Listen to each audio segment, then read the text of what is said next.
അമ്മാവൻ ഒന്നുകൊണ്ട് വിഷമിക്കണ്ട, മിടുമിടുക്കൻ ഡോക്ടറാ. മോളെ, മോൻ എങ്ങനെയുണ്ട്? കുഴപ്പമൊന്നുമില്ല. എന്റെ ഉണ്ണിക്കുട്ടനെ രക്ഷിച്ച ഡോക്ടർ എന്റെ ദൈവമാണ്.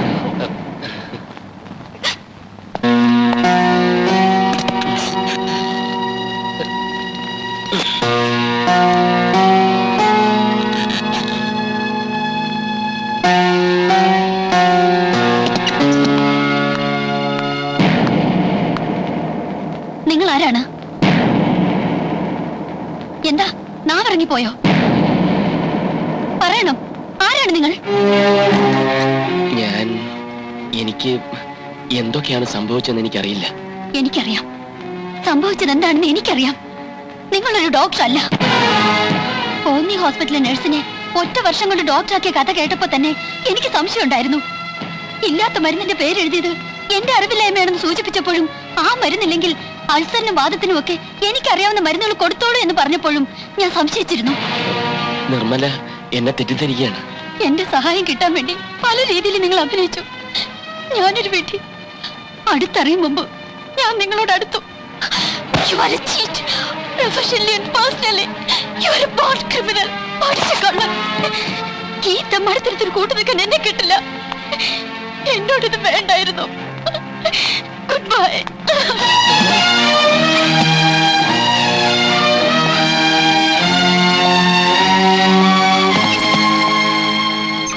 നമസ്കാരം ഡോക്ടർ. നമസ്കാരം.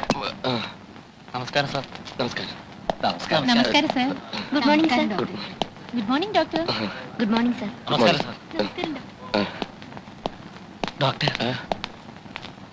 മറക്കില്ല ഡോക്ടർ, ഒരു കാലത്ത് ഞങ്ങൾ മറക്കില്ല. കിടക്കാത്ത ആശുപത്രികളും ചികിത്സിക്കാത്ത ഡോക്ടർമാരും ഇല്ലായിരുന്നു. ഡോക്ടർ എനിക്ക് പുനർജന്മം തന്നു. ഡോക്ടർ ദൈവം രക്ഷിക്കട്ടെ. അതെ അതെ, God heels but doctor takes the fees എന്നാണല്ലോ. വരട്ടെ. ശരി സാർ.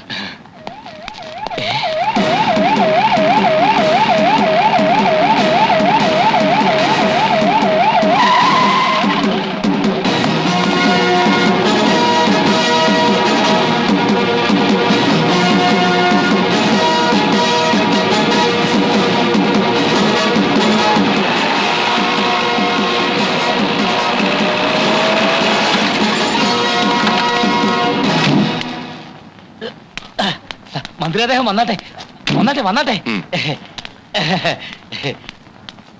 അയ്യോ, ഇതെന്ത് പറ്റി? ഇതാ ഞങ്ങളുടെ doctor, doctor Rajagopal, MBBS MD. Doctor എന്താ കൈ ഇങ്ങനെ? അത് ഈ ഫിസിയോതെറാപ്പിയുടെ ഒരു റിസർച്ചിന് വേണ്ടി കൈ സൺറൈസിൽ കാണിച്ചുള്ള എക്സർസൈസ്. കണ്ടോ കണ്ടോ, മിടുക്കനാ, മിടുമിടുക്കനാ. എപ്പോ നോക്കിയാലും റിസർച്ചാ. അറിയാമല്ലോ, പൊതുമരാമത്ത് മന്ത്രി. ഞങ്ങള് സുഹൃത്തുക്കളാ. വീട്ടിൽ വന്നപ്പോ ഞങ്ങോട്ട് കൂട്ടിക്കൊണ്ട് വന്നതാ. ഡോക്ടറെ ഞാൻ എവിടെയോ കണ്ടതുപോലെ തോന്നുന്നു. ഞാൻ കോന്നിയിലുണ്ടായിരുന്നു, ചുനക്കരയിലുണ്ടായിരുന്നു, പിന്നെ അഴീക്കോടുണ്ടായിരുന്നു. അതല്ല, വേറെ നല്ല പരിചയമുള്ളതുപോലെ. എങ്കിൽ അത് ഞാനായിരിക്കില്ല. നമുക്ക് ആശുപത്രിയൊക്കെ ചുറ്റിക്കറങ്ങി ഒന്ന് കാണാം. ഇതൊക്കെ ഒന്ന് വലുതാക്കി എടുക്കണം. സഹായം വേണ്ടി വരും. ഞങ്ങൾ റൂമിലേക്ക് വരാം. വന്നാട്ടെ, വന്നാട്ടെ, വന്നാട്ടെ.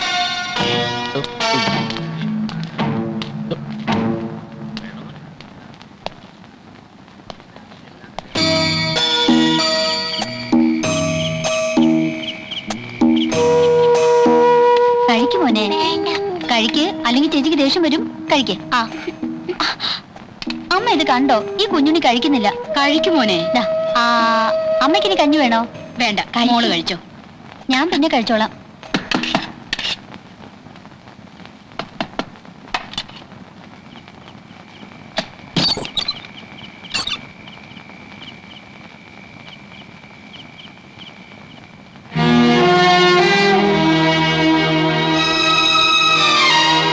ആരാ മോളെ? അത് ആശുപത്രിന്ന് അമ്മേ. എന്ത് വേണം? ഒന്നും വേണ്ടിയിട്ടല്ല. സിസ്റ്റർ പോകുന്നതിന് ശേഷം ഞാനും ഇറങ്ങി. എവിടേക്കാ പോകണ്ടെന്ന് അറിയില്ലല്ലോ. എല്ലാവരുടെയും മുമ്പിൽ വെച്ച് പോലീസ് കൊണ്ടുപോകുന്നത് താങ്ങാനാവില്ല. ഞാൻ ആശുപത്രിയുടെ വെളിയിൽ നിന്ന് നോക്കിയായിരുന്നു. ഇതുവരെ ആരും വന്നില്ല.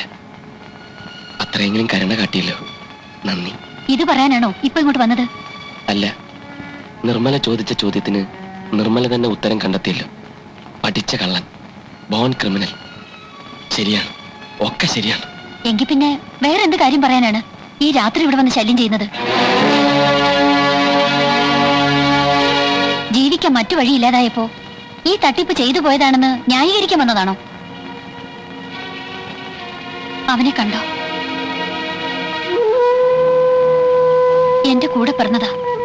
6 കൊല്ലമായി കിടക്കുന്ന കിടപ്പാണ്. ബോംബെയിൽ ഒരു ന്യൂറോ സർജനെ കാണിക്കാൻ വേണ്ടി പല ഡോക്ടർമാരും പറഞ്ഞു. സാധിച്ചില്ല. പണമില്ലാത്തതുകൊണ്ട്. പണമുണ്ടാക്കാൻ വേണ്ടി എനിക്കും വഴിവിട്ട് വല്ലതും ചെയ്യാമായിരുന്നു. എന്നിട്ടിതുപോലെ ന്യായീകരിച്ചാൽ മതിയല്ലോ. ഇല്ല, ഒന്നും ഞാൻ ന്യായീകരിക്കുന്നില്ല. ചിലപ്പോ ജന്മനാ തന്നെ എന്നിലൊരു കള്ളൻ ഒളിച്ചിരുന്നിട്ടുണ്ടാവണം. പക്ഷെ ഒന്ന് മനസ്സിലാക്കണം, എന്റെ വിജയം, എന്റെ നിലനിൽപ്പ്, അതിനുവേണ്ടി ഒന്നും ഞാൻ ഇതുവരെ ചെയ്തിട്ടില്ല. 4-5 മനുഷ്യാത്മാക്കളെ ഒരു കൂട്ട മരണത്തിൽ നിന്ന് രക്ഷിക്കാൻ മറ്റൊരു വഴിയും എന്റെ തലച്ചോറിൽ തോന്നിയില്ല. അതുകൊണ്ട് മാത്രം. കുറച്ച് പണം, അത് കിട്ടുന്നത് വരെ നിൽക്കാനായിരുന്നു ഉദ്ദേശം. ഇനി വേണ്ട. നിർമ്മല ആശുപത്രിയിൽ പോകണം. ഇനി എന്റെ ശല്യം ഉണ്ടാവില്ല. ചിലപ്പോ ഇനി ഒരിക്കലും നമ്മൾ തമ്മിൽ കാണില്ല.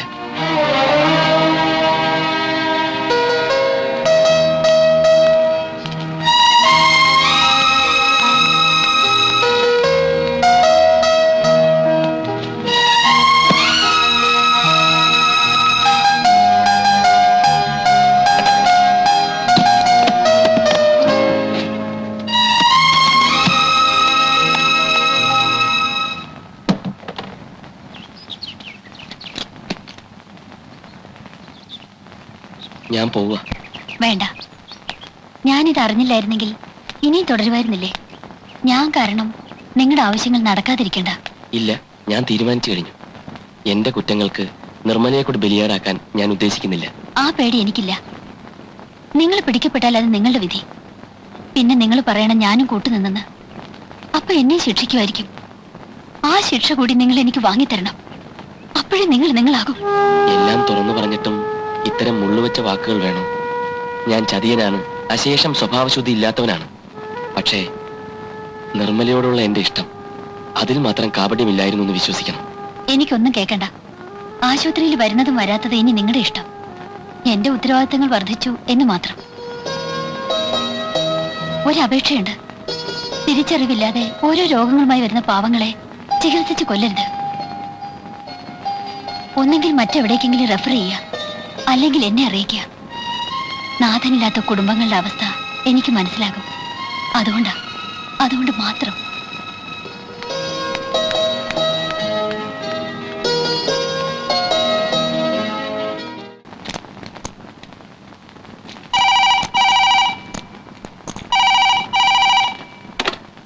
Hello,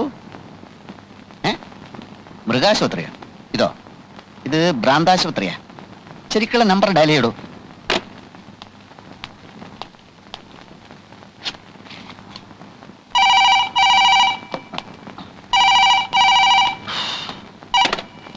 hello, മൃഗാശുപത്രിയാ?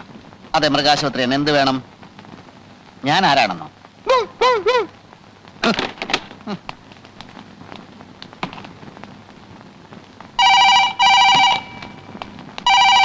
താൻ ആരാടോ? ഇത് ശങ്കരമംഗലം തറവാടാണ്, പ്രശസ്തമായ ശങ്കരമംഗലം തറവാട്. ഇവിടെ വിളിച്ച് മൃഗാശുപത്രിയാണോ എന്ന് ചോദിക്കുന്നത് മനഃപൂർവ്വമാണോ? എങ്കിൽ താൻ കളിക്കുന്നത് തീക്കളിയാണെന്ന് മനസ്സിലാക്കിക്കോളൂ. ആരെ ആരെ? നന്ദിനിയോ? അയ്യോ നന്ദിനി, ഇത് ദേവേട്ടനാണ്.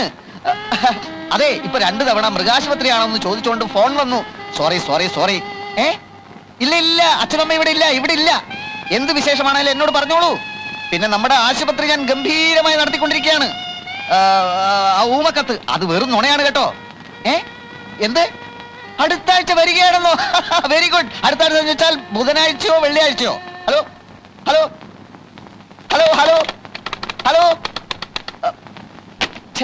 ഒന്ന് മനസ്സ് തുറന്ന് സംസാരിക്കാൻ പോലും പറ്റിയില്ല. അമ്മായി, നന്ദിനി അടുത്ത ആഴ്ച ലണ്ടനിൽ നിന്ന് വരുന്നു. അമ്മാവാ,